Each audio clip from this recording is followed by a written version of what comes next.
BJP के नेता अक्सर कांग्रेस मुक्त भारत का नारा लगाते हैं। पीएम मोदी हर मंच से कांग्रेस को देश से खत्म करने की बात कहते हैं, लेकिन अब कांग्रेस के दिग्गज नेता ने बीजेपी मुक्त भारत का नारा लगाया है। साथ ही कांग्रेस को एकजुट रहने की नसीहत देते हुए ये भी बताया कि आखिर कैसे बनेगा बीजेपी मुक्त भारत। उनके इस ऐलान से सत्तारूढ़ दल का भविष्य सवालों के घेरे में आ गया है। दुनिया की सबसे बड़ी पार्टी बीजेपी में केवल एक ही नेता का बोलबाला है और वो है नरेंद्र मोदी। जब भी चुनाव आता है तो मोदी का चेहरा ही सामने आता है। प्रधानमंत्री का कार्यभार भूलकर मोदी बीजेपी के नैया को पार लगाने के लिए चुनावी दंगल में कूद जाते हैं। सड़क से लेकर सोशल मीडिया पर प्रचार के लिए पूरा जोर लगाते हैं। ऐसा लगता है मानो बीजेपी के पास मोदी के अलावा कोई और चेहरा नहीं है। ऐसे में सवाल उठता है कि क्या मोदी युग के बाद बिखर जाएगी बीजेपी?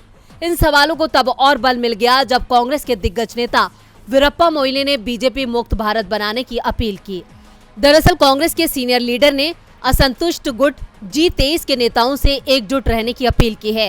उन्होंने कहा है कि सिर्फ इसलिए कि हम सत्ता में नहीं हैं, कांग्रेस नेताओं या कार्यकर्ताओं को घबराना नहीं चाहिए।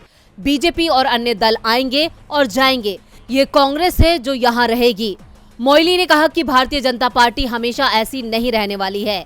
नरेंद्र मोदी की राजनीति खत्म होने के बाद बीजेपी बिखर जाएगी। बीजेपी मुक्त भारत का दावा करने के साथ साथ वीरप्पा मोइली ने कांग्रेस नेताओं को एकता का संदेश भी दिया।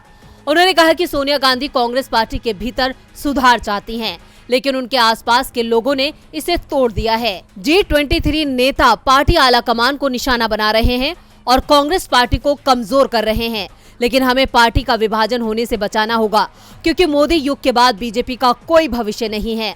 अब कांग्रेस के नेता ने जो दावा किया है वो काफी हद तक सही भी है, क्योंकि वक्त कभी भी एक जैसा नहीं रहता। राजनीति में नेताओं की चमक फीकी पड़ने में ज्यादा वक्त नहीं लगता।